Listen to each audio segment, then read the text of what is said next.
शिरपूर शहरातील महात्मा गांधी कॉम्प्लेक्स परिसरातील सराफ दुकानातून सोन्याचे दागिने चोरी करणाऱ्या टोळीचा शिरपूर शहर पोलिसांच्या DB पथकाने पर्दाफाश केलाय। पोलिसांनी केलेल्या कौशल्यपूर्ण तपासातून 3 महिला व 1 पुरुष अशा 4 आरोपींना ताब्यात घेत त्यांच्या ताब्यातून सोन्याचे दागिने, मोबाईल व चोरीसाठी वापरलेली कार असा एकूण 9,20,000 रुपयांचा मुद्देमाल हस्तगत केलाय। दिनांक 5 ऑगस्ट रोजी दुपारी 2 ते रात्री 8 वाजेच्या दरम्यान महात्मा गांधी कॉम्प्लेक्स येथील नंदुरबारकर सराफ दुकानातून अंदाजे 6 लाख रुपये किमतीचे 40 ग्राम वजनाचे सोन्याचे कानातील दागिने अज्ञात महिलांनी चोरून नेल्याची तक्रार सराफ व्यावसायिक सुरेंद्र संभुकलाल सराफ यांनी शिरपूर शहर पोलीस ठाण्यात दिली होती।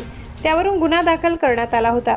गोपनीय बातमीदाराकडून मिळालेल्या माहितीच्या आधारे पोलिसांनी सापळा रचून अनु उर्फ साजिदा बशीर खान वय 36 राहणार कमालपुरा मालेगाव, मनु उर्फ मुनस्जा शेख वय 23, रेजवाना जाकीर शेख वय 35 दोघे राहणार विजयनगर इक्बाल दाबीजवळ मालेगाव तसेच नदीम शेख गयासुद्दीन शेख वय 42 राहणार अय्यूब नगर मालेगाव यांना ताब्यात घेऊन अटक केली।